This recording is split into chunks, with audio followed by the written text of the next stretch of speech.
Hello and welcome back to GPSC learning. વિદ્યાર્થી મિત્રો, આજે આપણે આ વિડિયો લેક્ચરમાં આઈસ મેજિક વીક 28 એટલે કે તારીખ 10/7/2022 થી 16/7/2022 ના કરંટ અફેર્સની પીડીએફ સમજૂતીનો ભાગ 2 જોઈશું.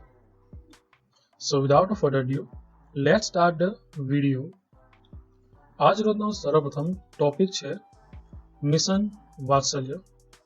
તાજેતરમાં કેન્દ્રીય મહિલા અને બાળ વિકાસ મંત્રાલયે મિશન વાત્સલ્ય માટે નવી માર્ગદર્શિકા જારી કરી હતી, જે બાળ સુરક્ષા સેવાઓ પ્રદાન કરવા માટે શરૂ કરવામાં આવી હતી.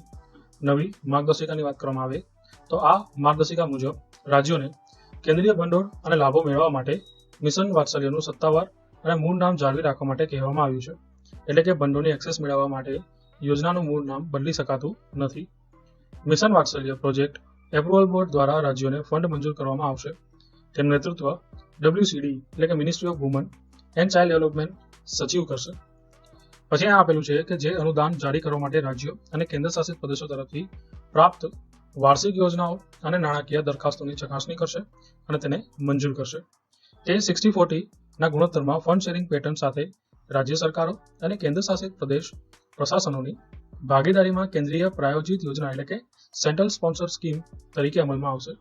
જો કે 8 પૂર્વોત્તર રાજ્યો તેમજ હિમાચલ પ્રદેશ, ઉત્તરાખંડ અને કેન્દ્ર શાસિત પ્રદેશ જમ્મુ અને કાશ્મીર માટે કેન્દ્ર અને રાજ્ય અથવા કેન્દ્ર શાસિત પ્રદેશનો હિસ્સો હશે તે 90:10 નો હશે, એટલે કે 90% કેન્દ્રનો 10% રાજ્યનો. MVS રાજ્યો અને જિલ્લાઓ સાથે ભાગીદારીમાં બાળકો માટે 24/7 હેલ્પલાઇન સેવાનો અમલ કરશે, જેમ કે કિશોર ન્યાય અધિનિયમ 2015 હેઠળ વ્યાખ્યાયિત કરવામાં આવ્યું છે. તે રાજ્ય દત્તક સંસાધન એજન્સીઓ એટલે કે સારાને સમર્થન આપશે, જે દેશમાં દત્તકને પ્રોત્સાહન આપવા અને આંતરદેશ દત્તક લેવાનું નિયમન કરવામાં કેન્દ્રીય દત્તક સંસાધન સત્તામંડળ એટલે કે કારાને સમર્થન કરશે. સારા રાજ્યમાં દત્તક લેવા સહિતની બિન સંસ્થાકીય સંભાળને લગતી પ્રવૃત્તિઓનું સંકલન, દેખરેખ અને વિકાસ કરશે. મિશન તજી દેવાયેલા અને તસ્કરી કરેલા બાળકોને પ્રાપ્ત કરવા માટે દરેક વિસ્તારમાં ઓછામાં ઓછી એક વિશેષ દત્તક એજન્સીમાં ક્રેડલ શિશુ રિસેપ્શન કેન્દ્રો સ્થાપવાની યોજના ધરાવે છે. રાજ્ય સરકાર ભાગેડુ બાળકો, ગુમ થયેલા બાળકો, તસ્કરી કરાયેલા બાળકો, કામ કરતા બાળકો, શેરીના બાળકો, બાળ ભિખારીઓ, ડ્રગ્સનો દુરુપયોગ કરનારાઓ વગેરેની સંભાળ માટે ખુલ્લા આશ્રય સ્થાનોની સ્થાપના કરશે. વિસ્તૃત પરિવારો સાથે અથવા પાલક સંભાળમાં રહેતા નબળા બાળકો માટે જરૂરિયાતોને ટેકો આપવા માટે નાણાકીય સહાય પણ નિર્ધારિત કરવામાં આવી છે. રાજ્યોને આ યોજના માટે મંત્રાલય દ્વારા જારી કરવામાં આવેલી દરેક માર્ગદર્શિકા અથવા નિર્દેશોનું પાલન કરવાનું કહેવામાં આવ્યું છે. મિશન વાત્સલ્યની વાત કરવામાં આવે તો વર્ષ 2009 પહેલા મહિલા અને બાળ વિકાસ મંત્રાલયે રક્ષણની જરૂરિયાતવાળા બાળકો માટે 3 યોજનાઓ અમલમાં મૂકી હતી, જે અનુક્રમે બાળકો તેમજ તેમની સંભાળ માટે રક્ષણની જરૂરિયાત ધરાવતા બાળકો માટે કિશોર ન્યાય કાર્યક્રમો, શહેરી બાળકો માટે સંકલિત કાર્યક્રમ અને બાળગૃહ સહાય યોજના હતી. પરંતુ વર્ષ 2010માં આ એક યોજનામાં મર્જ કરવામાં આવી હતી, જે સંકલિત બાળ સુરક્ષા યોજના તરીકે ઓળખાય છે. વર્ષ 2017માં તેનું નામ બદલીને બાળ સુરક્ષા સેવા યોજના કરવામાં આવી. આ પછી વર્ષ 2021-22માં તેનું નામ બદલીને મિશન વાત્સલ્ય રાખવામાં આવ્યું.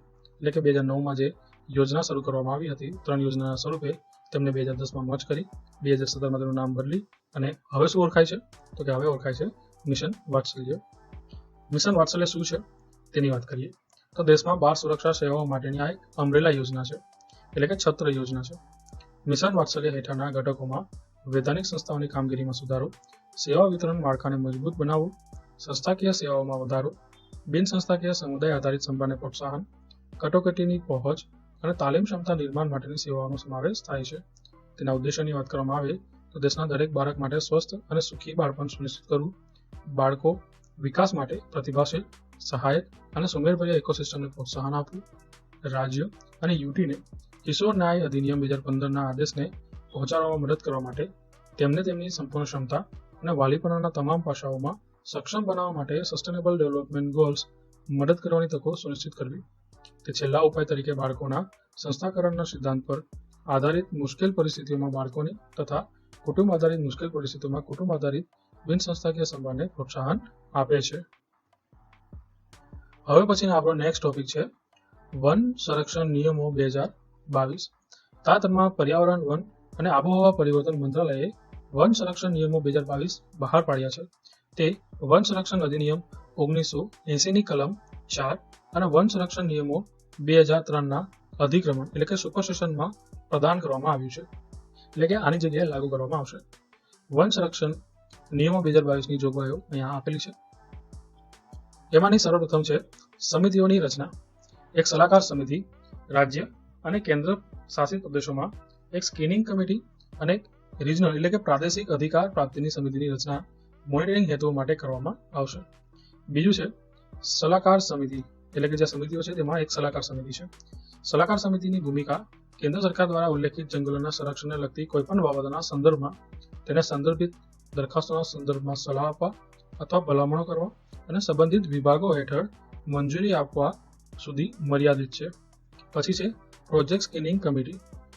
પર્યાવરણ, વન અને આબોહવા પરિવર્તન મંત્રાલયે દરેક રાજ્ય અથવા યુટીમાં વન જમીનના ટ્રાન્સફર સંબંધિત દરખાસ્તોની પ્રારંભિક સમીક્ષા માટે પ્રોજેક્ટ સ્ક્રીનિંગ કમિટીની રચના કરવાનો નિર્દેશ આપ્યો છે. 5 સભ્યોની સમિતિ દર મહિને ઓછામાં ઓછી 2 વાર બેઠક કરશે અને રાજ્ય સરકારને સમયબદ્ધ રીતે પ્રોજેક્ટ અંગે સલાહ આપશે.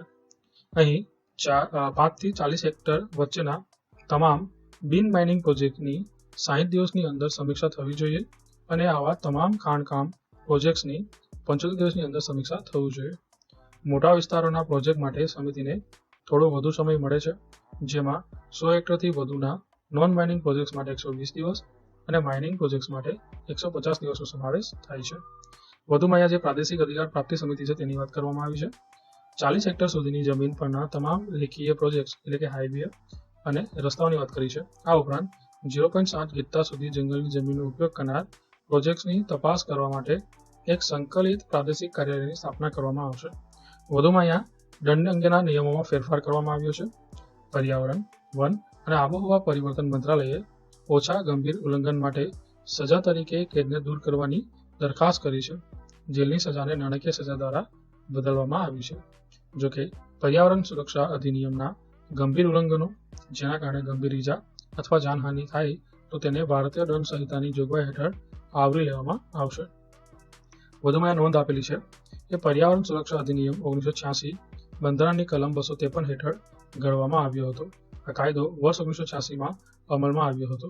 આ કાયદો પર્યાવરણ સંરક્ષણની લાંબા ગાળાની જરૂરિયાતોનો અભ્યાસ, આયોજન અને અમલીકરણ માટે માળખું પૂરું પાડે છે. આ ઉપરાંત તે પર્યાવરણ માટે ખતરો ઊભી કરતી પરિસ્થિતિઓ માટે પર્યાવરણ અને ત્વરિત પ્રતિસાદની સિસ્ટમ પણ સૂચવે છે. આજે અહીંયા પર્યાવરણ સુરક્ષા અધિનિયમ 1986 છે, તેમાં જે કલમ 253 છે એ આપણે ઇન્ટરનેશનલ એગ્રીમેન્ટને લાગુ કરવા સંસદને સત્તા આપે છે. હવે પછીનો આપણો નેક્સ્ટ ટોપિક છે લાર્જ હેડ્રોન કોલાઇડર. તાજેતરમાં વિશ્વની સૌથી શક્તિશાળી પાર્ટિકલ કોલાઇડર લાર્જ હેડ્રોન કોલાઇડર એટલે કે LHC એ ઉર્જા સ્તરે પ્રોટોનને એકબીજામાં તોડવાનું શરૂ કર્યું છે. હવે વૈજ્ઞાનિકો ડેટા રેકોર્ડ કરશે અને તેનું વિશ્લેષણ કરશે. તે પાર્ટિકલ ફિઝિક્સના સ્ટાન્ડર્ડ મોડેલની બહાર ભૌતિકશાસ્ત્રના પુરાવા દર્શાવી શકે છે. હવે ચર્ચા કરીએ કે લાર્જ હેડ્રોન કોલાઇડર શું છે. તો કે LHC એ કણોના અભ્યાસ કરવા માટે રચાયેલી એક વિશાળ અને જટિલ મશીન છે. તે 27 કિમી લાંબો ટ્રેક લૂપ ધરાવે છે, જે સ્વિસ ફ્રેન્ચ સરહદ પર જમીનથી 100 મીટર અંદર સ્થાપિત થયેલી છે. તેની ઓપરેશનલ સ્થિતિમાં તે સુપર કન્ડક્ટિંગ ઇલેક્ટ્રોમેગ્નેટિક રિંગની અંદર લગભગ વિરુદ્ધ દિશામાં પ્રકાશની ઝડપે પ્રોટોનના 2 બીમને ફાયર કરે છે. સુપર કન્ડક્ટિંગ ઇલેક્ટ્રોમેગ્નેટિક ચુંબકીય ક્ષેત્ર બનાવે છે, જે બદલામાં પ્રોટોનને ચુસ્ત બીમમાં રાખે છે. તે પ્રોટોનને માર્ગમાં માર્ગદર્શન આપે છે, કારણ કે તેઓ બીમ પાઇપમાંથી મુસાફરી કરે છે અને અંતે અથડાય છે. નોંધ અહીંયા આપેલી છે. LHCના પ્રથમ ઓપરેશન દરમિયાન સનના વૈજ્ઞાનિકોએ 4 જુલાઈ 2012ના રોજ હિગ્સ બોસોન અથવા ગોટ પાર્ટિકલની શોધ જાહેરાત કરી હતી. આ શોધે ફોર્સ કેરિંગ એટલે કે બળ વહન સબએટોમિક પાર્ટિકલની લાંબી શોધને પૂર્ણ કરી છે. સન કણ ભૌતિક શાસ્ત્રની સૌથી મોટી પ્રયોગશાળા છે, જે ફ્રાન્સ અને સ્વિટ્ઝરલેન્ડની સરહદ પર સ્થિત છે. હવે પછીનો નેક્સ્ટ ટોપિક છે દિવસ મહિમામાં 11 જુલાઈ વિશ્વ વસ્તી દિવસ. સમગ્ર વિશ્વમાં વધતી જતી વસ્તી અંગે જાગૃતિ ફેલાવવા માટે આ દિવસની ઉજવણી કરવામાં આવે છે. 11 જુલાઈ 1987ના રોજ વિશ્વની વસ્તી 5 બિલિયનને પાર થઈ હતી. આથી આ દિવસને ધ્યાનમાં રાખીને દર વર્ષે આ દિવસના રોજ આ દિવસની ઉજવણી કરવામાં આવે છે.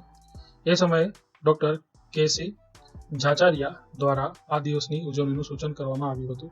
ત્યારબાદ 11 જુલાઈ 1989ના સંયુક્ત રાષ્ટ્ર વિકાસ કાર્યક્રમની તત્કાલીન ગવર્નિંગ કાઉન્સિલ દ્વારા આ દિવસની ઉજવણીની શરૂઆત કરવામાં આવી હતી.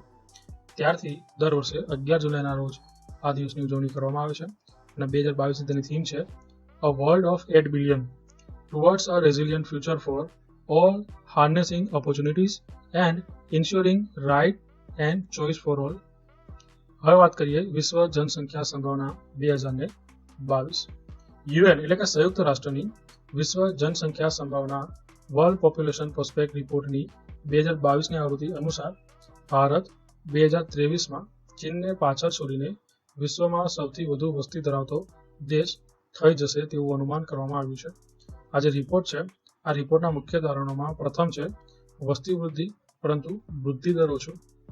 વૈશ્વિક વસ્તી વર્ષ 2030માં લગભગ 8.5 અબજ, 2050માં 9.7 અબજ અને 2100માં 10.4 અબજ થવાની ધારણા છે. વર્ષ 1950 પછી પ્રથમ વખત વૈશ્વિક વિકાસ દર વર્ષ 2020માં પ્રતિ વર્ષ 1%થી નીચે ગયો છે. બીજી બાબત એમાં એ છે રિપોર્ટના તારણોમાં કે દેશો અને પ્રદેશોમાં દરો મોટા પ્રમાણમાં અલગ છે. વર્ષ 2050 સુધીમાં વિશ્વની વસ્તીના અંદાજિત વધારા પૈકી 50% કે તેથી વધુ વસ્તી તો 8 જ દેશમાં જ વધશે, જેમાં ભારતનો પણ સમાવેશ થાય છે. આ 8 દેશોમાં Congo, Egypt, Ethiopia, Bharat, Nigeria, Pakistan, Philippines અને તાન્ઝાનિયાનો સમાવેશ થાય છે. નોંધ અહીંયા આપેલી છે. 46 અલ્પ વિકસિત દેશો વિશ્વમાં ઝડપી વસ્તી વૃદ્ધિ ધરાવતા દેશોમાં સામેલ છે. પછી અહીંયા આપેલું છે ઘણા દેશોની વસ્તી 2022 અને 2050ની વચ્ચે બમણી થવાનો અંદાજ છે, જે સંસાધનો પર વધારાના દબાણ અને યુએનના સસ્ટેનેબલ ડેવલપમેન્ટ ગોલ્સની સિદ્ધિમાં પડકારનો સામનો કરે છે. હવે ત્રીજા તારણમાં એવું છે કે વૃદ્ધોની વસ્તી 65 કે તેથી વધુ વયની વૈશ્વિક વસ્તીનો હિસ્સો 2022માં 10%થી વધીને 2050માં 16% થવાનો છે. પછી અહીંયા આપેલું છે કે વસ્તી વિષયક વિભાજન પ્રજનન ક્ષમતામાં સતત ઘટાડાથી કાર્યકારી વયની વસ્તીમાં વધારો થયો છે, જેનાથી માથાદીઠ ઝડપી આર્થિક વૃદ્ધિ માટેની તકો ઊભી થઈ છે. વય વિતરણમાં આ ફેરફાર ઝડપી આર્થિક વિકાસ માટે સમયબંધ તક પૂરી પાડે છે. પછી આંતરરાષ્ટ્રીય સ્થાનાંતર. તો આંતરરાષ્ટ્રીય સ્થાનાંતર કેટલાક દેશોની વસ્તીના વલણો નોંધપાત્ર અસર કરી રહ્યું છે. ઉચ્ચ આવક ધરાવતા દેશોની વસ્તી વૃદ્ધિમાં આંતરરાષ્ટ્રીય સ્થાનાંતરનું યોગદાન 2000થી 2020 વચ્ચેના સમયગાળામાં જન્મ મૃત્યુ સંતુલન કરતાં વધી ગયું છે. આગામી કેટલાક દાયકાઓમાં ઉચ્ચ આવક ધરાવતા દેશોમાં વસ્તી વૃદ્ધિનું એકમાત્ર પ્રેરક સ્થાનાંતર હશે. હવે અહીંયા આપેલી છે ભારત સંબંધિત તારણો. વર્ષ 1972માં ભારતનો જે વસ્તી વિકાસ દર હતો તે 2.3% હતો, જે હવે ઘટીને 1%થી પણ ઓછો થઈ ગયો છે. આ સમયગાળા દરમિયાન દરેક ભારતીય મહિલાઓએ તેના જીવનકાળ દરમિયાન બાળકોની સંખ્યા લગભગ 5.4થી ઘટીને 2.1% એટલે કે 2.1 કરતાં ઓછી થઈ ગઈ છે. બરાબર, ટોટલ ફર્ટિલિટી રેટની વાત કરી રહ્યા છીએ. આનો અર્થ એ થયો કે ભારતે રિપ્લેસમેન્ટ ફર્ટિલિટી રેટ હાંસલ કર્યો છે, જેના પર વસ્તી એક પેઢીથી બીજી પેઢીમાં બદલાય. પછી અહીંયા આપેલું છે કે પ્રજનન દર ઘટી રહ્યો છે, તેથી આરોગ્ય સંભાળ અને દવામાં પ્રગતિ સાથે મૃત્યુ દરમાં વધારો થયો છે. 0 થી 14 વર્ષની અને 15 થી 24 વર્ષની વસ્તીમાં ઘટાડો થતો રહે છે, અને જ્યારે 25 થી 64 અને 65 પ્લસની વસ્તી આગામી દાયકાઓમાં વધતી રહેશે. અનુગામી પેઢીઓ માટે આકાર મૃત્યુ દરમાં આ ઘટાડો જે જન્મ સમયે અપેક્ષિત આયુષ્યના સ્તરમાં પ્રતિબિંબિત થાય છે તે ભારતની વસ્તી વૃદ્ધિમાં એક પરિબળ છે. હવે પછીનો આપણો નેક્સ્ટ ટોપિક છે G20 માટે ભારતના નવા શેરપા શ્રી અમિતાભ કાંત. નીતિ આયોગના પૂર્વ સીઈઓ શ્રી અમિતાભ કાંતને G20 માટે ભારતના નવા શેરપા તરીકે નિયુક્ત કરવામાં આવ્યા છે. તેઓ પિયુષ ગોયલનું સ્થાન લેશે. ભારત 1 ડિસેમ્બર 2022થી 30 નવેમ્બર 2023 સુધી G20નું પ્રમુખ પદ સંભાળશે. ભારતના G20 પ્રમુખ પદના સંદર્ભમાં પૂર્ણ સમયના શેરપાની જરૂર હતી. અન્ય G20 શેરપાઓમાં શ્રી શક્તિકાંત દાસ, સુરેશ પ્રભુ અને મોન્ટેક્સી આલુવાલિયાનો સમાવેશ થાય છે. G20માં ભારતના પ્રમુખ પદને અનુરૂપ શેરપાઓ ભારતના વિવિધ ભાગોમાં યોજાનારી સંખ્યાબંધ બેઠકો માટે પુષ્કળ સમય પ્રદાન કરે તેવી શક્યતા છે. હવે પછીનો આપણો ટોપિક છે વિમ્બલ્ડન ચેમ્પિયનશિપ 2022. 27 જૂનથી 10 જુલાઈ 2022 દરમિયાન ઇંગ્લેન્ડના વિમ્બલ્ડન ખાતે 135મી વિમ્બલ્ડન ચેમ્પિયનશિપનું આયોજન થયું હતું. આ જે વિમ્બલ્ડન છે એ વિશ્વની સૌથી જૂની અને સૌથી પ્રતિષ્ઠિત ટેનિસ ટુર્નામેન્ટ છે. વર્ષ 1877માં તેની શરૂઆત કરવામાં આવી હતી, અને શરૂઆત કરતા કોણ હતા તો કે ઇંગ્લેન્ડના લંડનના વિમ્બલ્ડનમાં ઓલ ઇંગ્લેન્ડ ક્લબ. આ જે ટુર્નામેન્ટ છે એ ગ્રાસ કોર્ટ એટલે ઘાસના મેદાનમાં રમાય છે. વિમ્બલ્ડન 2022ના વિજેતાની વાત કરવામાં આવે તો વિમ્બલ્ડન ચેમ્પિયનશિપ 2022માં ઓસ્ટ્રેલિયાના શ્રી નિક કેર્ગેશિયનને પરાજય આપીને સર્બિયાના શ્રી નોવાક જોકોવિચ મેન સિંગલનું ટાઇટલ જીત્યું છે, અને આ તેમનું કારકિર્દીનું 21મું ગ્રેન્ડ સ્લેમ છે અને 7મું વિમ્બલ્ડન ટાઇટલ છે. વિમેન સિંગલની વાત કરવામાં આવે તો તેમાં અલેના રાયબિકિનાએ પ્રથમ વખત આ ટાઇટલ જીત્યું છે. તેની રશિયન મૂળના કઝાકિસ્તાનના ટેનિસ ખેલાડી છે. વિમ્બલ્ડન 2022 વિજેતાની વાત કરવામાં આવે તો નોવાક જોકોવિચ મેન્સ સિંગલ, મહિલા સિંગલમાં સુગ્નશ્રી એલિના રાયબિકના કઝાકિસ્તાન. મેન્સ ડબલ્સની વાત કરવામાં આવે તો મેથ્યુ એબડેન અને મેક્સ પર્શલ. વિમેન્સ ડબલ્સમાં બાર્બોરા ક્રેજિકોવા અને કેટરીના સેનિયાકોવા. અને મિક્સ ડબલ્સની વાત કરવામાં આવે તો નીલ સ્કોપ્સી અને ડેચિસ ક્રોકચેક આ લોકોનો સમાવેશ થાય છે. નોંધ અહીં આપેલી છે. શ્રી નોવાક જોકોવિચ 9 ઓસ્ટ્રેલિયન ઓપન, 2 ફ્રેન્ચ ઓપન અને 7 વિમ્બલ્ડન અને 3 યુએસ ઓપનના ખિતાબ જીત્યા છે. સૌથી વધુ વખત ગ્રાન્ડ સ્લેમ ટાઇટલ જીતવા માટે શ્રી નોવાક જોકોવિચને બીજા સ્થાને પહોંચી ગયા છે. ગ્રાન્ડ સ્લેમ ટુર્નામેન્ટની વાત કરવામાં આવે તો 4 છે: ઓસ્ટ્રેલિયન, ફ્રેન્ચ, વિમ્બલ્ડન અને યુએસ. ટેનિસની રમતની આ ચારેય સૌથી મોટી ટુર્નામેન્ટ ગ્રાન્ડ સ્લેમ ટુર્નામેન્ટ તરીકે ઓળખવામાં આવે છે. કઈ રમત ક્યારે યોજાય છે? તો સર્વપ્રથમ ઓસ્ટ્રેલિયન ઓપન રમાય છે જાન્યુઆરીમાં મેલબર્ન ખાતે અને તેની શરૂઆત થઈ હતી 1905માં અને હાર્ડ કોર્ટ પર રમાય છે. ફ્રેન્ચ ઓપન મે-જૂનમાં રમાય છે પેરિસ ખાતે, શરૂઆત 1891માં ક્લે કોર્ટ ઉપર. વિમ્બલ્ડન ચેમ્પિયનશિપ જૂન-જુલાઈમાં રમાય છે લંડનમાં 1877માં ગ્રાસ કોર્ટ ઉપર. યુએસ ઓપન ઓગસ્ટ-સપ્ટેમ્બર ન્યુયોર્ક ખાતે 1881માં શરૂઆત અને હાર્ડ કોર્ટ પર રમાય છે. એટલે કે પ્રથમ અને છેલ્લી હાર્ડ કોર્ટ પર, એના પછી જે ફ્રેન્ચ ક્લે કોર્ટ ઉપર અને વિમ્બલ્ડન રમાય છે ગ્રાસ કોર્ટ ઉપર. અહીંયા મેં તમને વાત કરી છે એ વાત અહીંયા કરવામાં આવી છે, બરાબર છે. એટલું યાદ રાખજો કે વિમ્બલ્ડન સૌથી જૂની છે અને આ ચારમાં સૌથી નવી કઈ છે તો કે ઓસ્ટ્રેલિયન ઓપન છે. વધુમાં નોંધ આપેલી છે કે ટેનિસનું મેદાન કોર્ટ તરીકે ઓળખાય છે. ટેનિસ ઉપરાંત kabaddi, volleyball, badminton, netball, kho kho વગેરેનું મેદાન પણ કોર્ટ તરીકે ઓળખાય છે. હવે સૌથી વધુ ગ્રાન્ડ સ્લેમ ફાઇનલ રમનાર તથા જીતનાર ખેલાડીઓ લિસ્ટ આપેલી છે. તો નોવાક જોકોવિચ છે ને 32 ફાઇનલ રમ્યા છે અને તેની જીત 21 વખત થઈ છે. રોજર ફેડરર 31 ફાઇનલ રમ્યા છે અને 20 વખત જીત થઈ છે. રાફેલ નડાલ 30 ફાઇનલ રમ્યા છે અને 22 ગ્રેન્ડ સ્લેમ જીત્યા છે. ઇવાન લેન્ડેલ 19 વખત ફાઇનલ રમ્યા છે અને 8 ગ્રેન્ડ સ્લેમ જીત્યા છે. અને પ્રીત સેમ્પ્રાસ 18 ફાઇનલ રમ્યા છે અને 14 જીત મેળવી છે. હવે પછીનો આપણો નેક્સ્ટ ટોપિક છે દિવસ મહિમામાં 12 જુલાઈ શું છે? આંતરરાષ્ટ્રીય મલાલા દિવસ. પછીનો ટોપિક છે સ્ટેચ્યુ ઓફ પીસ, સંત શ્રી રામાનુજાચાર્ય. કેન્દ્રીય ગૃહમંત્રી અમિતભાઈ શાહે શ્રીનગરમાં સંત શ્રી રામાનુજાચાર્યનું સ્ટેચ્યુ ઓફ પીસનું અનાવરણ કર્યું હતું. સ્ટેચ્યુ ઓફ પીસની સ્થાપના સાથે તમામ ધર્મના કાશ્મીરીઓને રામાનુજાચાર્યના આશીર્વાદ અને સંદેશ પ્રાપ્ત થશે, જેથી કાશ્મીરને શાંતિ અને પ્રગતિના માર્ગ પર લઈ જઈ શકાય. તે કોઈ પણ ભેદભાવ વિના કાશ્મીરના લોકોના વિકાસમાં મદદરૂપ થશે. આ પ્રતિમા 4 ફૂટ ઊંચી અને શુદ્ધ સફેદ મકરાણા માર્બલથી બનેલી છે. તેનું વજન 600 કિલોગ્રામ છે. તમે જે આ પ્રતિમા છે તેની તસવીર અહીંયા જોઈ શકો છો અને ક્યાં મૂકવામાં આવી છે તે જગ્યા પર અહીંયા જોઈ શકો છો.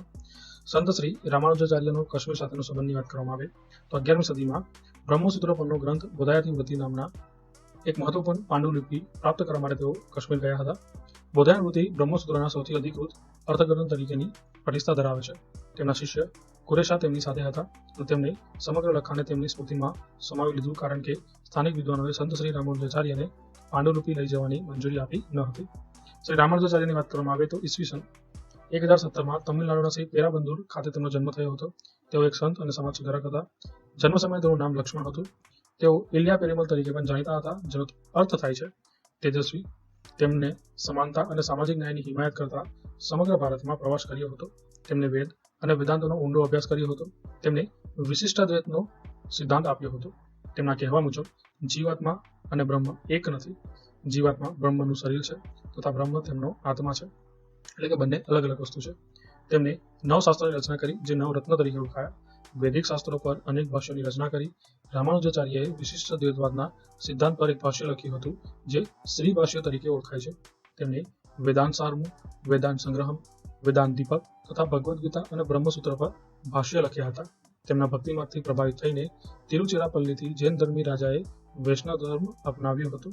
શ્રી રામાનુજાચાર્યને દક્ષિણ ભારતમાં વિષ્ણુ અવતાર માનવામાં આવે છે. આ અગાઉ વડાપ્રધાન શ્રી નરેન્દ્રભાઈ મોદીએ ફેબ્રુઆરી 2020માં વસંત પંચમીના પાવન પ્રસંગે હૈદરાબાદના મુર્ચિતલ ગામમાં સંત શ્રી રામાનુજાચાર્યની પ્રતિમાનું અનાવરણ કર્યું હતું. હૈદરાબાદના મુર્ચિતલ ગામમાં બનેલી આ પ્રતિમાને સ્ટેચ્યુ ઓફ ઇક્વાલિટી નામ આપવામાં આવ્યું છે. હવે પછીનો આપણો નેક્સ્ટ ટોપિક છે પ્રસાર ભારતીના નવા લોગોનું લોકાર્પણ. માહિતી અને પ્રસારણ સચિવ શ્રી અપૂર્વ ચંદ્રાએ 11 જુલાઈ 2022ના રોજ પ્રસાર ભારતીના નવા લોગોનું અનાવરણ કર્યું હતું. આ નવા લોગોમાં ભારતનો નકશો રાષ્ટ્ર માટે વિશ્વાસની સેવા અને સુરક્ષા અને ઉત્કૃષ્ટતાને પ્રદર્શિત કરે છે. તેનો ઊંડો મધ્યમ વાદળી રંગ આકાશ અને સમુદ્ર બંનેનું પ્રતિનિધિત્વ કરે છે, જે મુક્ત જગ્યા, સ્વતંત્રતા, અંતર્જ્ઞાન, કલ્પના, પ્રેરણા અને સંવેદનશીલતા સાથે સંકળાયેલ છે. વાદળી રંગ ઊંડાઈ, વફાદારી, પ્રમાણિકતા, જ્ઞાન, આત્મવિશ્વાસ, સ્થિરતા, વિશ્વાસ અને બુદ્ધિનું પણ પ્રતિનિધિત્વ કરે છે. આ પ્રસંગે પ્રસાર ભારતીના સભ્ય શ્રી DPS નેગીએ જણાવ્યું હતું કે પ્રસાર ભારતીના નવા લોગોનું ઓલ ઇન્ડિયા રેડિયો અને દૂરદર્શન બંનેના સંયોજન તરીકે વ્યાખ્યાયિત કરી શકાય છે. પ્રસાર ભારતીની વાત કરવામાં આવે તો પ્રસાર ભારતી એક સ્વાયત્ત વૈધાનિક સંસ્થા છે જે 23 નવેમ્બર 1997ના રોજ પ્રસાર ભારતી અધિનિયમ હેઠળ અસ્તિત્વમાં આવી હતી. તે દેશની જાહેર સેવા પ્રસારણ કરતા છે. પ્રસાર ભારતી અધિનિયમમાં ઉલ્લેખિત જાહેર સેવા પ્રસારણ ઉદ્દેશ્ય ઓલ ઇન્ડિયા રેડિયો અને દૂરદર્શન દ્વારા પ્રાપ્ત થાય છે.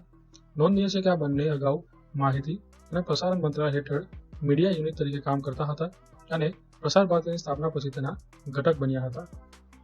હવે પછીનો આપણો નેક્સ્ટ ટોપિક છે ડેરેચો ચક્રવાત.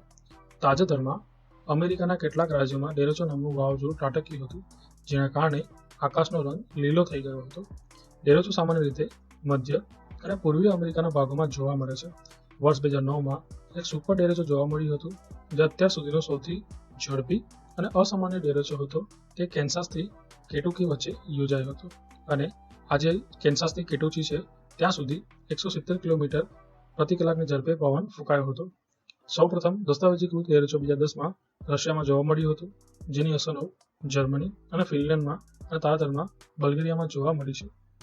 ડેરેચોની વાત કરીએ તો ડેરેચો એક વ્યાપક અને લાંબા સમય સુધી ચાલતું વાવાઝોડું છે જે ભારે વરસાદ અને ગાજવીજ સાથે આવે છે. આ નામ સ્પેનિશ શબ્દ લા ડેરેચા પરથી આવ્યું છે, જેનો અર્થ થાય છે સીધું. સીધી રેખાના વાવાઝોડા એ છે કે જેમાં વાવાઝોડાથી વિપરીત કોઈ પરિભ્રમણ નથી. આ તોફાનો સેંકડો માઇલની મુસાફરી કરે છે અને વિશાળ વિસ્તારોને આવરી લે છે. તે ગરમ હવાની ઘટના છે. સામાન્ય રીતે જૂન-જુલાઈમાં થાય છે. ટોર્નેડો અથવા વાવાઝોડા જેવી અન્ય તોફાની પ્રણાલીઓની તુલનામાં આ એક દુર્લભ ઘટના છે. ભારે વાવાઝોડાના લીધે તેઓ જે પાણી ધરાવે છે તેની સાથે પ્રકાશની ક્રિયાપ્રતિક્રિયાને કારણે લીલું આકાશ થઈ જાય છે. મોટા વરસાદના ટીપાં વાદળી તરંગ લંબાઈ સિવાયના અન્ય તમામ રંગોને વિખેરી નાખે છે, જેના કારણે મુખ્યત્વે વાદળી પ્રકાશ તોફાનોની વાદળની નીચે પ્રવેશે છે. આ વાદળી પ્રકાશ બપોરે અથવા સાંજે સૂર્યના લીલા-પીળા રંગ સાથે ભળીને લીલો થઈ જાય છે. હવે પછીનો આપણો નેક્સ્ટ ટોપિક છે દિવસ મહિમામાં 13 જુલાઈ. શું છે તો કે અષાઢ સુદ પૂનમ અને ગુરુ પૂર્ણિમા. 2022માં 13 જુલાઈના રોજ અષાઢ સુદ પૂનમ હોવાના કારણે આપણે ગુરુ પૂર્ણિમા ઉજવણી કરીએ છીએ.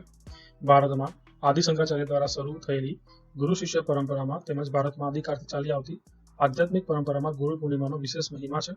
ભારતીય સંસ્કૃતિની ભારતીય આધ્યાત્મિક જગતની કોઈ વિલક્ષણ ઘટના હોય તો તે છે ગુરુ શિષ્ય પરંપરા. કદાચ વિશ્વને ભારતની કોઈ સૌથી મોટી ભેટ હોય તો તે આ ગુરુ શિષ્ય પરંપરા જ છે.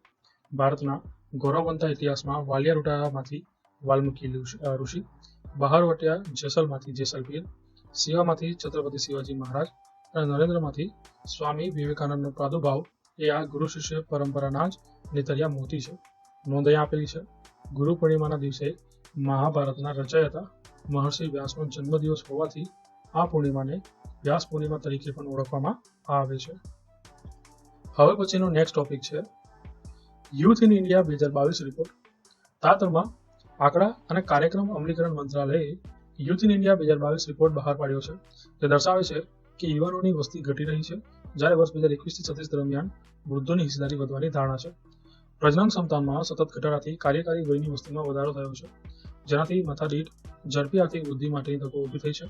વય વિતરણમાં આ ફેરફાર ડેમોગ્રાફિક ડિવિઝન તરીકે ઓળખાતા ઝડપી આર્થિક વિકાસ માટે સમયબંધ તક પૂરી પાડે છે. રિપોર્ટના તારણો આપ્યા છે. એમાંનું પ્રથમ છે યુવાનોની વસ્તીમાં ઘટાડો. 2011થી 36ના સમયગાળાની શરૂઆતમાં યુવાનોની વસ્તીમાં વધારો થયો છે, પરંતુ બાદમાં તેમાં ઘટાડો થવા લાગ્યો છે. કુલ યુવાનોની વસ્તી 1991માં 222.7 મિલિયનથી વધીને 2011માં 333.4 મિલિયન થઈ હતી અને વર્ષ 2021 સુધીમાં 371.4 મિલિયન અને ત્યારબાદ 2036 સુધીમાં ઘટીને 345.5 મિલિયન થવાનો અંદાજ છે. યુવાનો અને વૃદ્ધોની વસ્તીનું ગુણોત્તરની વાત કરવામાં આવે તો કુલ વસ્તીમાં યુવાનોનું પ્રમાણ 1991માં 26.6% વધીને 2016માં 27.9% થયું હતું. તે વર્ષ 2036 સુધીમાં 22.7% સુધી પહોંચવા માટે નીચું વલણ શરૂ થવાની ધારણા છે. તેનાથી વિપરીત કુલ વસ્તીમાં વૃદ્ધોનું પ્રમાણ 1991માં 6.8% વધીને 2016માં 9.2% થયું છે અને 2036માં 14.9% સુધી પહોંચવાનો અંદાજ છે. સમગ્ર રાજ્યોમાં પરિસ્થિતિની વાત કરીએ તો કેરળ, તમિલનાડુ અને હિમાચલ પ્રદેશ જેવા રાજ્યોમાં વર્ષ 2036 સુધીમાં યુવાનો કરતાં વૃદ્ધોની વસ્તી વધુ હોવાનો અંદાજ છે. બિહાર અને યુપીમાં વર્ષ 2021 સુધીમાં યુવા વસ્તીના પ્રમાણમાં કુલ વસ્તીના પ્રમાણમાં વધારો થયો છે અને પછી તેમાં ઘટાડો થવાની સંભાવના છે. હવે પછીનો આપણો નેક્સ્ટ ટોપિક છે રેડ પાંડાને સિંગલીલા નેશનલ પાર્કમાં લાવવામાં આવશે. કાળમાં પદ્મજા નાયડુ હિમાલય ઝૂઓલોજીકલ પાર્ક લગભગ 5 વર્ષમાં સિંગલીલા નેશનલ પાર્કમાં 20 લાલ પાંડા એટલે કે રેડ પેંડાઓને જંગલમાં છોડવાનો મહત્વાકાંક્ષી કાર્યક્રમ શરૂ કર્યો છે. સિંગલીલા નેશનલ પાર્કની વાત કરવામાં આવે તો સિંગલીલા રાષ્ટ્રીય ઉદ્યાન પશ્ચિમ બંગાળના દાર્જિલિંગ જિલ્લામાં સિંગલીલા રેન્જ પર સ્થિત એક અત્યંત સંરક્ષિત વિસ્તાર છે. તે પશ્ચિમ બંગાળનું સૌથી ઊંચું બિંદુ છે. આ ઉદ્યાન શરૂઆતમાં વન્યજીવ અભયારણ્ય હતું. 1992માં તેને રાષ્ટ્રીય ઉદ્યાન તરીકે રૂપાંતરિત કરવામાં આવ્યું અને 1994માં તેને લાલ પાંડા માટે મુખ્ય જંગલી નિવાસસ્થાન જાહેર કરવામાં આવ્યું હતું. લાલ પાંડાની વાત કરવામાં આવે તો વિશાળ પાંડા અને લાલ પાંડા એ વિશ્વની 2 અલગ અલગ પાંડા પ્રજાતિઓ છે. તે સિક્કમનું રાજ્ય પ્રાણી પણ છે. લાલ પાંડા સરમાળ, એકાંત અને ઝાડ પર રહેનારા પ્રાણીઓ છે અને તેમને પર્યાવરણીય પરિવર્તન માટે સૂચક પ્રજાતિ ગણવામાં આવે છે. ભારત બંને પ્રજાતિઓનું ઘર છે. એક છે હિમાલયન રેડ પાંડા અને બીજું છે ચીની રેડ પાંડા. હિમાલયન રેડ પાંડાને આપણે એલુરસ ફુલ્ગેન્સ અને ચીની રેડ પાંડાને એલુરસ ટ્યાની કહીએ છીએ. અરુણાચલ પ્રદેશની સિયાંગ નદી 2 ફાઇલોજીકલ પ્રજાતિઓની વિભાજિત કરે છે. તે ભારત, નેપાળ, ભૂટાન અને મ્યાનમારના ઉત્તરીય પર્વતો અને દક્ષિણ ચીનના જંગલોમાં જોવા મળે છે. પશ્ચિમ બંગાળમાં સિંગલા અને નોએરા વેલી નેશનલ પાર્ક એ 2 સંરક્ષિત વિસ્તારો છે જ્યાં લાલ પાંડા જોવા મળે છે. તેમ છતાં આ સંરક્ષિત વિસ્તારોમાં પાંડાની વસ્તી ઘટી છે. આયુસીએનની સ્થિતિની વાત કરવામાં આવે તો રેડ પાંડાને આયુસીએન રેડ લિસ્ટ અને સાઇટ્સના પરિશિષ્ટ વનની લુપ્તતા શ્રેણીમાં વર્ગીકૃત કરવામાં આવ્યા છે. તેઓ વન્યજીવ સંરક્ષણ અધિનિયમ 1972ના સૂચિ 1 હેઠળ સંરક્ષિત છે, જ્યારે વિશાળકાય પાંડા આયુસીએન રેડ લિસ્ટ અને સાઇટ્સમાં પરિશિષ્ટ 1 પ્રજાતિઓ માટે સંવેદનશીલ છે. હવે પછી આપણો નેક્સ્ટ ટોપિક છે નવા સંસદ ભવન ખાતે રાષ્ટ્રીય પ્રતીકનું અનાવરણ કરવામાં આવ્યું. 11 જુલાઈના રોજ આ બાબત બની છે અને જે નવું સંસદ ભવન છે કે જેને આપણે સેન્ટ્રલ વિસ્તાર કહીએ છીએ તેની છત પર આ રાષ્ટ્રીય પ્રતીક અશોક સ્તંભનું અનાવરણ કરવામાં આવ્યું છે, જે બ્રોન્ઝથી બનેલું છે. વજન 9500 કિલોગ્રામ છે અને ઊંચાઈ 6.5 મીટરની છે. તેને નવા સંસદ ભવનના સેન્ટ્રલ હોલની ટોચ પર સ્થાપિત કરવામાં આવ્યું છે. પ્રતીકને ટેકો આપવા માટે 6500 કિલોગ્રામ વજનનું સ્ટીલનું સહાયક માળખું બનાવવામાં આવ્યું છે. રાષ્ટ્રીય ચિહ્ન અશોક સ્તંભની વાત કરીએ તો રાજચિહ્ન જે છે એ ઉત્તર પ્રદેશ સ્થિત અશોક સ્તંભમાંથી લેવામાં આવ્યું છે. આ રાજચિહ્નમાં પદ્માસન એટલે કમરના આસન પર એકબીજાથી વિરુદ્ધ દિશામાં એટલે કે ચારે દિશામાં મુખ રાખીને બેઠેલા સિંહો છે. નીચે 4 પ્રાણીઓની આકૃતિ છે જેમાં ધર્મચક્ર દ્વારા એકબીજાથી અલગ થયેલા છે. આ પ્રાણીઓમાં ડાબી બાજુએથી ઘોડો અને સિંહ છે, જ્યારે જમણી બાજુએ સાંડ અને હાથીનું ચિહ્ન છે. એક જ પથ્થર કાપીને બનાવેલા સિંહ પર ધર્મચક્ર મૂકવામાં આવ્યો છે, જેમાં સત્યમય જયતે લખેલું છે, જે મુંડકોપનિષદમાંથી લેવામાં આવ્યું છે. ભારતીય બંધારણ સભા દ્વારા ભારતનું જે રાજચિહ્ન છે તેની સ્વીકાર 26 જાન્યુઆરી 1950ના રોજ કરવામાં આવ્યું હતું. સેન્ટ્રલ વિસ્ટા પ્રોજેક્ટ અંતર્ગત નવા સંસદ ભવન નિર્માણની વાત કરવામાં આવે તો કેન્દ્ર સરકારનો મહત્વાકાંક્ષી પ્રોજેક્ટ છે. જે સેન્ટ્રલ પ્રોજેક્ટ અંતર્ગત નવા સંસદ ભવનનું ભૂમિપૂજન વડાપ્રધાનશ્રીએ 10 ડિસેમ્બર 2020ના રોજ કર્યું હતું. ત્રિકોણ આકારમાં આ નિર્માણ પામનાર ભવન છે, જેની પાછળ 971 કરોડનો ખર્ચ થવાનો છે.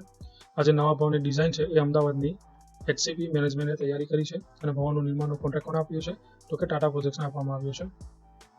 આ નવું સંસદ ભવન લગભગ 65,000 ચોરસ મીટરમાં બની રહ્યું છે. તેમાં 888 લોકસભાના સાંસદો બેસી શકે તેવી ક્ષમતા હશે. તેમાં 326 રાજ્યસભાના સાંસદો બેસી શકશે તથા સંયુક્ત સત્ર દરમિયાન તેમાં 1272 જેટલા સાંસદ સભ્યો હોલમાં સમાવવાની કેપેસિટી હશે. હવે શા માટે નવું સંસદ ભવન બનાવવામાં આવ્યું તો કે હાલનું સંસદ ભવન છે એ સદી જૂનું છે અને તેમાં મરામતની તીવ્ર આવશ્યકતા હતી. વળી સંસદ એની મહત્તમ બેઠક વ્યવસ્થા સુધી પહોંચી ચૂક્યું હતું. વધતી વસ્તીને ધ્યાનમાં રાખીને બેઠક સંખ્યા વધારવી હોય તો નવું સંસદ ભવન બનાવવું અનિવાર્ય હતું. જૂની વ્યવસ્થા હોવાથી ઓફિસ સ્પેસ જૂના સંસદ ભવનમાં મર્યાદિત છે. સંસદ અને વિવિધ મંત્રાલય સંબંધિત કેટલીક કચેરીઓ દિલ્હીમાં અલગ અલગ વિસ્તારોમાં આવેલી છે. આથી દરેક મંત્રાલયની દરેક કચેરી અહીં એક જ હોય તેવી પ્રાથમિકતા આપવામાં આવી છે. વધુમાં સેન્ટ્રલ વિસ્તાર શું છે તો કે 1911માં બ્રિટિશ આર્કિટેક્ટ એડવિન લ્યુટિન્સે ડિઝાઇન કરેલું નવી દિલ્હી અસ્તિત્વમાં આવ્યું. એ પછી 1921થી 27 દરમિયાન હાલના સંસદ ભવનની ઇમારતનું નિર્માણ થયું હતું. ઇન્ડિયા ગેટથી રાષ્ટ્રપતિ ભવન સુધીના વિસ્તારને નવનિર્માણ માટે પસંદ કરાયો હતો, જેને સેન્ટ્રલ વિસ્તાર નામ અપાયું છે. ત્યારથી નવી દિલ્હીનો વિસ્તાર આ જ નામે ઓળખાય છે. એટલે કે દિલ્હીમાં જે વિસ્તારમાં Rashtrapati Bhavan, Sansad Bhavan, North Block, South Block, India Gate અને નેશનલ આર્કાઇવ્સ આવેલા છે તે સામૂહિક રીતે સેન્ટ્રલ વિસ્તાર તરીકે ઓળખાય છે. જૂના સંસદ ભવનની વાત કરવામાં આવે તો બ્રિટિશ કાળ દરમિયાન 12 ફેબ્રુઆરી 1921ના રોજ તેનો પાયો નખાયો હતો, જેની ડિઝાઇન એડવિન લ્યુટિન્સ અને હર્બર બેકર દ્વારા કરવામાં આવી હતી. તે સમયે ભારત માટે નવા વહીવટી રાજધાની શહેરનું નિર્માણ કરવાના તેમના વ્યાપક આદેશના ભાગરૂપે તેની રચના કરવામાં આવી હતી. 1927માં આ સંસદ ભવન બની તૈયાર થયું હતું અને ઉદઘાટન તેનું 18 જાન્યુઆરી 1927ના રોજ તત્કાલીન વાઇસરોય લોર્ડ ઇરવિન દ્વારા કરવામાં આવ્યું હતું અને જેની પાછળ જે ટોટલ ખર્ચ હતો એ 83 લાખ રૂપિયાનો થયો હતો. હવે પછીનો આપણો નેક્સ્ટ ટોપિક છે ગ્લોબલ જેન્ડર ગેપ ઇન્ડેક્સ 2022 કોના દ્વારા બહાર પાડવામાં આવ્યું છે? વર્લ્ડ ઇકોનોમિક ફોરમમાં. કેટલા દેશોનો સમાવેશ કરવામાં આવ્યો છે? 146 દેશોનો, અને ભારતનો રેન્ક છે આમાં 135મો. એકંદર સ્કોર ભારતની વાત કરીએ તો 2021માં 0.625 હતો, જે વધીને હવે કેટલો થઈ ગયો છે આ વર્ષે? તો કે 0.629 થઈ ગયો છે, અને જે છેલ્લા 16 વર્ષમાં તેનો 7મો ઉચ્ચ સ્કોર છે. લિંગ તફાવત એ સ્ત્રીઓ અને પુરુષો વચ્ચેનો તફાવત છે, તે સામાજિક, રાજકીય, બૌદ્ધિક, સાંસ્કૃતિક અથવા આર્થિક સિદ્ધિઓ અથવા વલણમાં પ્રતિબિંબિત થાય છે. હવે આજે 146 દેશોને જે રેન્કિંગ આપવામાં આવ્યું છે, તેમાં આઇસલેન્ડને વિશ્વનો સૌથી વધુ લિંગ સમાન દેશ જાહેર કરવામાં આવ્યું છે. ત્યારબાદ આઇસલેન્ડ, ફિનલેન્ડ, નોર્વે, ન્યુઝીલેન્ડ અને સ્વીડન આ યાદીમાં અનુક્રમે ટોચના 5 દેશો છે. સૌથી ખરાબ પ્રદર્શન કરનાર દેશ છે અફઘાનિસ્તાન, 146 રેન્ક આપવામાં આવ્યું છે. પછી અહીંયા આપેલું છે ગ્લોબલ જેન્ડર ગેપ ઇન્ડેક્સ શું છે તેની માહિતી. તો તે પેટા મેટ્રિક્સ સાથે 4 મુખ્ય પરિમાણમાં લિંગ સમાનતાની દિશામાં તેની પ્રગતિ પર દેશોનું મૂલ્યાંકન કરે છે. આ 4 પરિમાણો કયા કયા છે? તો કે એક છે આર્થિક ભાગીદારી અને તકો, બીજું છે શૈક્ષણિક પ્રાપ્તિ, ત્રીજું છે આરોગ્ય અને સર્વાઈવલ, ચોથું છે રાજકીય સશક્તિકરણ. આ 4 બાબતો તેના મેન ડાયમેન્શન છે. મુખ્ય ઉદ્દેશ શું છે આ ઇન્ડેક્સનો? તો કે આરોગ્ય, શિક્ષણ, અર્થતંત્ર અને રાજકારણમાં મહિલાઓ અને પુરુષો વચ્ચેના સાપેક્ષ અંતર પર પ્રગતિને ટ્રેક કરવા માટે દિશાસૂચક તરીકે કાર્ય કરવાનો તેનો મુખ્ય ઉદ્દેશ્ય છે. આરોગ્ય અને સર્વાઈવલ સબ ઇન્ડેક્સમાં ભારત વિશ્વમાં સૌથી ખરાબ પ્રદર્શન કરનાર છે, જેમાં તે 146મો ક્રમ મેળવ્યો છે. આ બાબત તમે ધ્યાન રાખજો. હવે તમે આ વિડીયોને પોઝ કરીને જે રેન્કિંગ આપેલા છે જોઈ જાઓ. આપણે શું કહેવાય માહિતીમાં ચર્ચા કરી છે. સૌથી સારો રેન્ક આઇસલેન્ડનો છે, અને સ્કોર યાદ રાખજો 0.908 છે. બરાબર. હવે પછીનો આપણો નેક્સ્ટ ટોપિક છે દિવસ મહિમામાં 15 જુલાઈ. શું છે આ દિવસે? તો કે વર્લ્ડ યુથ સ્કિલ ડે, વિશ્વ યુવા કૌશલ્ય દિવસ. સમગ્ર વિશ્વમાં દર વર્ષે 15 જુલાઈના રોજ આ દિવસની ઉજવણી કરવામાં આવે છે, જેનો મુખ્ય ઉદ્દેશ્ય યુવાનોને રોજગારી આપવા સ્કિલ ડેવલપમેન્ટ પર ફોકસ કરવાનો છે. કોઈપણ જોબ મેળવવા માટે સ્કિલ સૌથી અગત્યની બાબત છે, આથી આ દિવસે સ્કિલ ડેવલપમેન્ટ અંગે જાગૃતિ ફેલાવવામાં આવે છે. સંયુક્ત રાષ્ટ્રની સામાન્ય સભા એટલે કે જનરલ એસેમ્બલી દ્વારા 18 ડિસેમ્બર 2014ના રોજ આ દિવસની ઉજવણીનો નિર્ણય કરવામાં આવ્યો હતો, અને 15 જુલાઈ 2015થી આ દિવસનો પ્રારંભ થયો છે ઉજવવાનો. 2022ની થીમ છે આ વર્ષની તો કે transforming youth skill for the future. યાદ રાખજો, પરીક્ષામાં પૂછાય છે. સ્કિલ ઇન્ડિયા મિશનની વાત કરીએ તો 2015માં 15 જુલાઈના રોજ પ્રથમ વિશ્વ યુવા કૌશલ્ય દિવસના રોજ ભારતના વડાપ્રધાન શ્રી દ્વારા સ્કિલ ઇન્ડિયા મિશન લોન્ચ કરવામાં આવ્યું હતું. આ મિશનને નેશનલ સ્કિલ ડેવલપમેન્ટ મિશન તરીકે ઓળખવામાં આવે છે. 15 જુલાઈ 2022માં તેની 7મી વર્ષગાંઠ ઉજવવામાં આવી હતી. એ બાબત તમે ધ્યાન રાખજો. આ મિશન અંતર્ગત વર્ષ 2022 સુધીમાં ભારતમાં 40 કરોડથી વધુ યુવાનો અથવા તો નાગરિકોને જુદી જુદી સ્કિલની તાલીમ આપવાની સરકારની યોજના હતી. હવે પછીનો જે મેન ટોપિક છે અથવા તો હાઇલાઇટ કહેવાય આજની પીડીએફની, એ આ છે મોસ્ટ આઈએમપી. શું છે? તો કે I2 U2 સમિટ અને ખાદ્ય સુરક્ષા. ડીવાયએસઓની પ્રિલિમ હોય કે જીપીએસસી 1-2ની પ્રિલિમ હોય કે કોઈ પણ અન્ય એક્ઝામ હોય છે, તેમાં આ બાબત યાદ રાખજો. I2 U2 નો ક્વેશ્ચન તમને આવશે જ. તાજેતરમાં I2 U2 એટલે કે Bharat, Israel, United states of America અને સંયુક્ત આરબ અમીરાત નેતાઓની પ્રથમ સમિટ વર્ચ્યુઅલ સ્વરૂપમાં યોજાઈ હતી. બેકગ્રાઉન્ડની વાત કરી લઈએ તો I2 U2 નું બેકગ્રાઉન્ડ એવું છે કે શરૂઆતમાં I2 U2 ની રચના ઓક્ટોબર 2021માં ઇઝરાયલ અને યુએઈ વચ્ચેના અબ્રાહમિક કરારને પગલે આ પ્રદેશમાં દરિયાઈ સુરક્ષા, ઇન્ફ્રાસ્ટ્રક્ચર સર્વિસીસ એટલે કે માળખાકીય સુવિધાઓ અને પરિવહન સંબંધિત મુદ્દાઓને ઉકેલવા માટે કરવામાં આવી હતી. તે સમયે તેને international forum four economic cooperation કહેવામાં આવ્યું હતું. આ ઉપરાંત તેને વેસ્ટ એશિયન ક્વાડ પણ કહેવામાં આવે છે. I2 U2 વિશે વાત કરવામાં આવે તો 4 દેશોનો સમાવેશ થાય છે અને 9 જૂથ છે. 4 દેશો કયા કયા છે? તો કે I2માં ભારત અને ઇઝરાયલ, અને U2માં USA અને UAE. બરાબર. I2 U2 જૂથ તેના સભ્ય દેશો વચ્ચે ઝડપથી વધી રહેલા સહકારના પરિણામે ઉભરી આવ્યું છે. આ એક મોટી સિદ્ધિ છે જે પ્રદેશમાં થઈ રહેલા ભૌગોલિક રાજકીય ફેરફારોને દર્શાવે છે. I2 U2 નો ઉદ્દેશ્યની વાત કરીએ તો પરસ્પર હિતના સામાન્ય ક્ષેત્રોમાં અને બહાર વેપાર અને રોકાણમાં આર્થિક ભાગીદારીને મજબૂત કરવા પર ચર્ચા કરવાનો છે. દેશો દ્વારા પરસ્પર સહયોગના 6 ક્ષેત્રોની ઓળખાણ કરવામાં આવી છે. તેનો ઉદ્દેશ્ય જળ, ઉર્જા, પરિવહન, અવકાશ અને ખાદ્ય સુરક્ષામાં સંયુક્ત રોકાણને પ્રોત્સાહિત કરવાનો છે. આજે સમિટ યોજાઈ I2 U2 ની આ વર્ષની, એની મુખ્ય વિશેષતાઓ આ મુજબ છે. જે UAE છે ને એ સમગ્ર દેશમાં ફૂડ પાર્ક વિકસાવવા માટે $2 બિલિયન રોકાણની જાહેરાત કરી છે. ભારતની વાત કરીએ, બરાબર. ભારતમાં ફૂડ પાર્ક બનાવવા માટે UAE $2 બિલિયન નું રોકાણ કરશે. ભારતમાં આ પ્રોજેક્ટ માટે યોગ્ય જમીન પ્રદાન કરશે. એટલે કે ભારત છે એ આ પ્રોજેક્ટ માટે શું કરશે? તો કે યોગ્ય જમીન પ્રદાન કરશે અને ખેડૂતોને ફૂડ પાર્કમાં એકીકરણની સુવિધા આપશે. જૂથે ગુજરાતમાં હાઇબ્રિડ રિન્યુએબલ એનર્જી પ્રોજેક્ટ માટે તેના સમર્થનની જાહેરાત કરી હતી, જેમાં 300 મેગાવોટ પવન અને સૌર ક્ષમતાનો સમાવેશ થાય છે. આ પ્રોજેક્ટ ભારતમાં વર્ષ 2030 સુધીમાં 500 ગીગાવોટ બિન અશ્મિભૂત ઇંધણ ક્ષમતા માટે વધુ એક મહત્વપૂર્ણ પગલું સાબિત થશે. વધુમાં અહીં આપેલું છે કે યુનાઇટેડ સ્ટેટ્સ અને ઇઝરાયલને ખાનગી ક્ષેત્રમાં તેની કુશળતા પ્રદાન કરવા અને જૂથ હેઠળના પ્રોજેક્ટ્સની એકંદર ટકાઉપણામાં ફાળો આપતા નવીન ઉકેલો પ્રદાન કરવા માટે આમંત્રિત કરવામાં આવશે. નોંધ અહીંયા આપેલી છે, નોંધ પર ધ્યાન આપજો. ફૂડ પાર્ક એક ખ્યાલ છે જેનો ઉદ્દેશ્ય ફાર્મ અને પ્રોસેસિંગ તથા ગ્રાહક બજારો વચ્ચે સીધો સંબંધ સ્થાપિત થવાનો છે. તેમાં સેન્ટ્રલ પ્રોસેસિંગ સેન્ટર સાથે જોડાયેલા કલેક્શન સેન્ટર્સ અને પ્રાથમિક પ્રક્રિયા કેન્દ્રોનો સમાવેશ થાય છે. તેનો મુખ્ય ઉદ્દેશ્ય ખોરાકની ખોટ અને ખોરાકનો બગાડ ઘટાડવાનો છે. શા માટે ભારત આ જૂથને સમર્થન આપી રહ્યું છે? તો કે 3 બાબત છે. વ્યૂહાત્મક સ્વાયત્તતા સાથે સમાધાન કર્યા વિના અદ્યતન વૈશ્વિક ભૂમિકા ભજવવી, એશિયાની આગળ યુએસ સાથે સહયોગ વિસ્તારવો, મધ્ય પૂર્વ ક્ષેત્રમાં સંબંધોને ગાઢ બનાવવા. I2E2 જૂથનો જે એજન્ડો છે એ આ મુજબ છે કે I2E2 સાતત્ય સુનિશ્ચિત કરવા પર ધ્યાન કેન્દ્રિત કરશે. સહયોગના સંભવિત ક્ષેત્રો પર ચર્ચા કરવા માટે ચારેય દેશો નિયમિતપણે શેરપા સ્તરની વાટાઘાટો કરી રહ્યા છે. તે ખાદ્ય સુરક્ષા, આરોગ્ય, પાણી, અવકાશ, પરિવહન અને ઉર્જા એમ 6 બિન સિક્યુરિટી ક્ષેત્રોમાં સંયુક્ત રોકાણને પ્રોત્સાહિત કરશે. હવે પછીનો આપણો નેક્સ્ટ ટોપિક છે કે SII એટલે કે serum institute of India cervical cancer વિરોધી રસીઓનું ઉત્પાદન કરશે.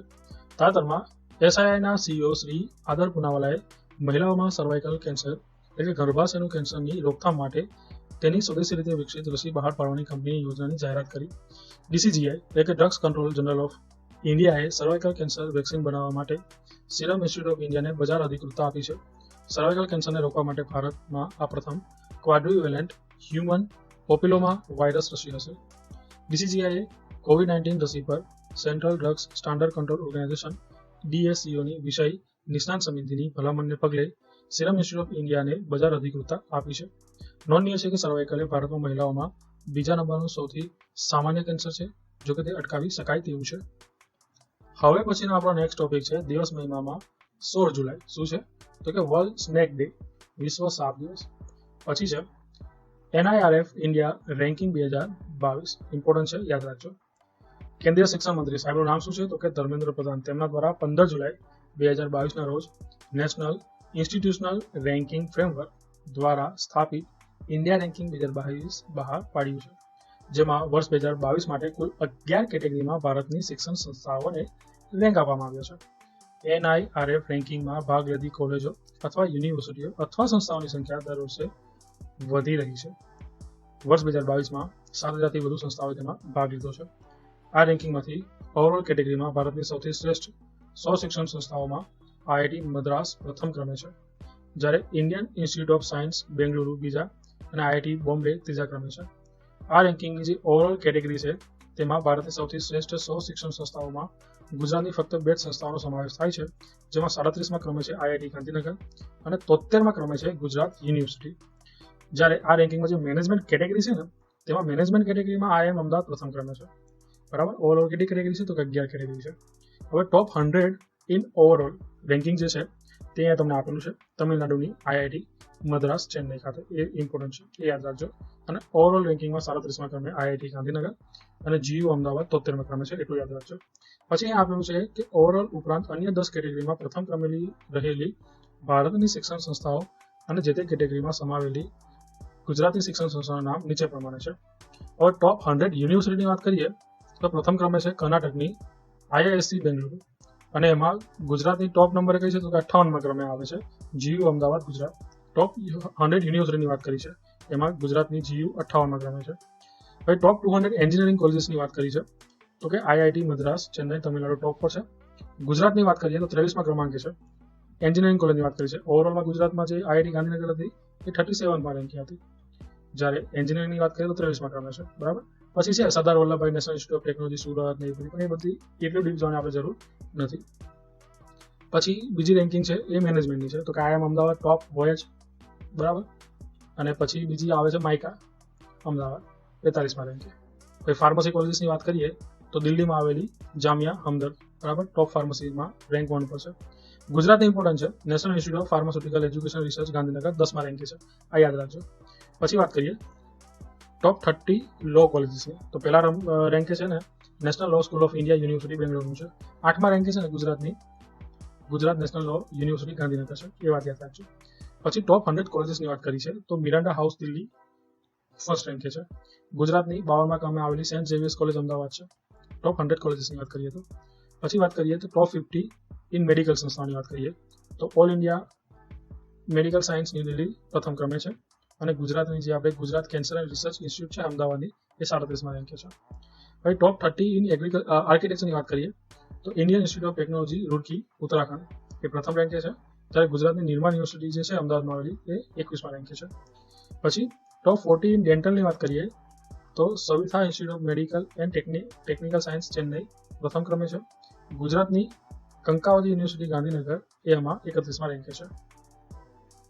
પછી છે ઇન્ડિયા રેન્કિંગ 2022 માં ટોપ 50ની રિસર્ચ ઇન્સ્ટિટ્યૂટ છે તેની વાત છે તો આઈઆઈએસસી બેંગ્લોર કર્ણાટકની રેન્ક 1 પર છે, જ્યારે આઈઆઈટી ગાંધીનગર તેમાં 34મા રેન્કે છે.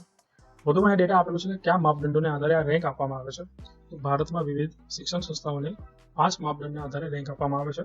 આ 5 માપદંડો ક્યાં છે તો કે નીચે મુજબ છે. પ્રથમ છે શિક્ષણ, અધ્યયન અને સંસાધન. બીજું છે સંશોધન અને વ્યવસાયિક પ્રેક્ટિસ. ત્રીજું છે સ્નાતક વિદ્યાર્થીઓની સંખ્યા. ચોથું છે સુલભ અને સમાવિષ્ટ.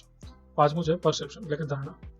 અહીંયા નોંધ આપેલી છે કે NIRF સપ્ટેમ્બર 2015માં શિક્ષણ મંત્રાલય જે તત્કાલીન માનવ સંશોધન વિકાસ મંત્રાલય હતું તેના દ્વારા અનુમોદિત કરવામાં આવ્યું હતું અને ભારતમાં વર્ષ 2016માં આ રેન્કિંગનો પ્રારંભ થયો હતો. 2022ની જે આવૃત્તિ છે એ તેની સતત 7મી આવૃત્તિ છે. પછીનો આપણો નેક્સ્ટ ટોપિક છે કે ઓલાએ ભારતનો પ્રથમ સ્વદેશી રીતે વિકસિત લિથિયમ આયન સેલ રજૂ કર્યો, જેની તસવીર તમે જોઈ શકો છો. ઓલા ઇલેક્ટ્રિક તાજેતરમાં ભારતનો પ્રથમ સ્વદેશી રીતે વિકસિત લિથિયમ આયન સેલ રજૂ કર્યો છે. તેને NMC 2170 નામ આપવામાં આવ્યું છે. ઓલા ઇલેક્ટ્રિક એક ઇલેક્ટ્રિક વાહન કંપની છે જેનું નેતૃત્વ શ્રી ભાવિશ અગ્રવાલ કરે છે. NMC 2170 ઇન હાઉસ બનાવવામાં આવ્યું છે. સેલનું મોટા પાયે ઉત્પાદન તેની આગામી ગીગા ફેક્ટરી 2023માં શરૂ કરશે. NMC 2170ની વાત કરીએ તો એક ઉચ્ચ નિકલ સિલિન્ડ્રિકલ ઓલા સેલ છે. તેમાં કેથોડ બાજુ પર નિકલ, મેગ્નેશિયમ, કોબાલ્ટ અને એનોડ બાજુ પર ગ્રેફાઇટ અને સિલિકોનનો સમાવેશ થાય છે. તે ચોક્કસ રસાયણશાસ્ત્ર અને સામગ્રીનો ઉપયોગ કરે છે જે કોષને આપેલ જગ્યામાં વધુ ઉર્જા પેક કરવામાં મદદ કરે છે. તે લિથિયમ આયન સેલના એકંદર જીવન ચક્રને પણ સુધારે છે. આ સેલને મૂળમાં સ્થાનિક પરિસ્થિતિઓને ધ્યાનમાં રાખીને વિકસાવવામાં આવ્યું છે. ઓલા ઇલેક્ટ્રિક મોબિલિટી એ ભારતીય ઇલેક્ટ્રિક ટુ વ્હીલર ઉત્પાદક છે. તેનું મુખ્ય મથક બેંગ્લોરમાં છે, પરંતુ મેન્યુફેક્ચરિંગ પ્લાન્ટ કૃષ્ણાગિરી, તમિલનાડુમાં છે. સો વિદ્યાર્થી મિત્રો, વીક 28ના PDF સમજૂતીનો ભાગ 2 આપણે અહીંયા પૂર્ણ કરીએ. વિડીયો પસંદ પડે તો મેક્સિમમ લોકોને શેર કરજો. મળી આવતા વિડીયોમાં ત્યાં સુધી કીપ લર્નિંગ અને ગોડ બ્લેસ યુ ઓલ.